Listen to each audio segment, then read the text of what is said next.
வணக்கம். தேசம் சிறப்பு செய்திகளுக்காக நான் உங்கள் ரேவதி குணால. காலத்தை வென்றவர் கவியரசு கண்ணதாசன். டத்தோஸ்ரீ சரவணன் புகழாரம். கண்ணதாசனின் படைப்புகள் தலைமுறைகளை தாண்டி வாழ்கின்றன.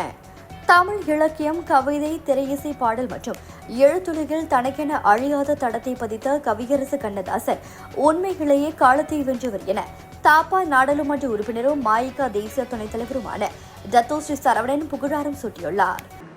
நடைபாதை வணிகனென நான் கூறி விற்ற பொருள் நல்ல பொருள் இல்லை அதிகம். ஊர்நுடுக என்பாட்டை உளமுருக பாடுகையில் ஓர் துயர் என்னுள் வரமே உதவாத பாடல் போல உணராத ஒரு மேற்பாடி ஓய்ந்தனையே பாலும் மனமே அப்படின்ட்டு தன்னுடைய பலவீனத்தையும் பதிவு செய்யும். அதனால் இங்கே வந்திருக்கின்ற நம்முடைய 3 பேச்சாளர்கள் பார்த்தீங்கன்னா கண்ணதாசனை நேசிக்காமல் அவனை பற்றி பேச முடியும். அவனை நேசிக்க வேண்டும் என்றால் அவனுடைய பாடல்கள், கவிதைகள், புத்தகங்கள் போனீங்கன்னா அவன் யாருக்கு எல்லாரும் கண்ணதாசன் ஒரு ஃபிக்ஸ் பாலிசியே கிடையாது. இப்போ இருக்கிற அரசியல்வாதி மாதிரி தான் அந்த காலத்தில் இருந்திருக்காரு. காலையில் இப்படி பேசுவார், சாயங்காலம் அதே மாற்றி பேசுவார். என்னையா இப்படி பேசுகிற அவரே சொல்லிட்டார், நான் மாறலைங்க, நான் ஒழுங்காக தான் இருக்கேன், இந்த பயலுக்கு ஒழுங்கா இல்லை, நான் ஃபிக்ஸாக தான் இருக்கிறேன், நான் இவன் நல்லவனா அவனை பற்றி பாதுறேன், அவனுக்கு ஓட்டு போடுறான், அவனை பதவியில் கொண்டு வந்து வைக்கிறேன், அவன் கெட்டனா போயிட்டா நான் என்ன செய்யறது? கண்ணதாசன் மறைந்து பல ஆண்டுகள் கடந்துவிட்டாலும் அவரது கவிதைகளும் பாடல்களும் எழுத்துக்களும் இன்றளவும் மக்கள் மனதில் உயிரோட்டத்தோடு இருப்பது அவரது ஆளுமைக்கும் படைப்பாற்றலுக்கும் கிடைத்த அங்கீகாரம். மானிடரை பாடி அவர் மாறியதும் ஏசுவதில் வாடிக்கையான பழகம். மலையளவு தூக்கி உடல் வலிக்கும் வரை தாக்குவதில் நான் மனித பிறகு. அப்படி அவர் சொல்ற, நான் மாறலப்பா, நான் நிரந்தரமாக தான் இருக்கேன் அப்படின்ட்டு தன்னுடைய பலவீனத்தையும் பலத்தையும் பேசுறாரு. அப்படியே சொல்கிறாரு. இந்த கண்ணதாசன் சொல்கிறாரு, பெண்களை விட்டு என்ன பேரின்பம். அவருடைய வாழ்க்கையை பார்த்தீங்கன்னா பெண்களை விட்டு என்ன பேரின்பம், வழிகாட்டும் கண்களை விட்டு என்ன கடவுள் நெறி.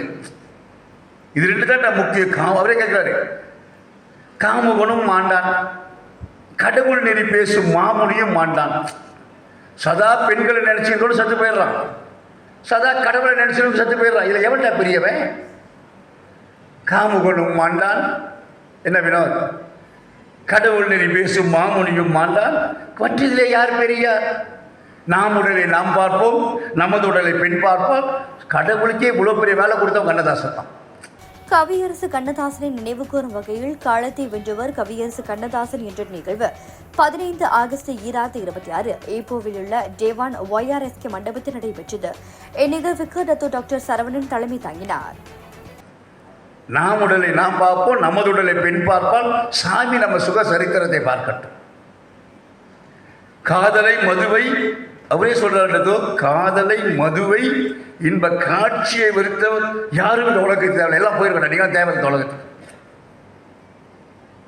ஒரு கையில் மதுவும் ஒரு கையில் மங்கையரும் சேர்ந்திருக்கும் வேளையில் என் ஜீவன் பிரிந்தால் அதுவே நான் வாழ்ந்த வாழ்க்கை நலமாகும், இல்லை என்றால் ஏன் வாழ்ந்தா என்று இறைவன் என்னை கேட்பான்.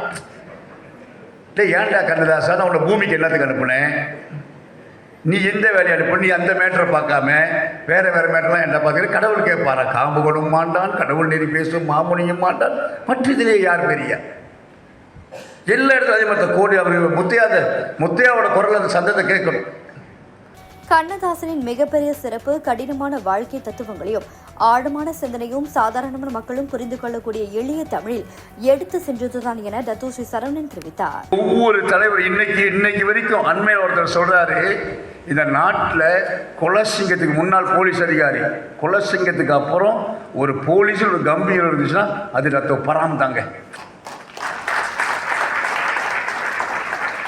இதை பராம் பதவியில் இருந்தப்போ சொல்லியிருந்தாருன்னா அது பயத்தில் சொல்லலாம் நம்ம நினச்சிருக்கோம். ஆனால் பதவி முடிந்து ஓய்வு பற்றி இத்தனை ஆண்டு காலம் கழித்தும் இந்த நாட்டிலே பேசுகின்றார் என்றால் அதுதான் நமக்கு கொடுக்கின்ற உண்மையான மரியாதை.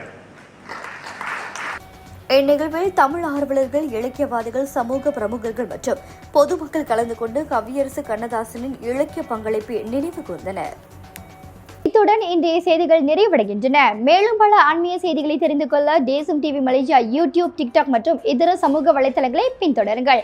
உங்களிடமிருந்து விடைபெறுவது நான் உங்கள் ரேவதி குணாலன். மக்களோடு தேசம், தேசத்தோடு மக்கள். நன்றி, வணக்கம்.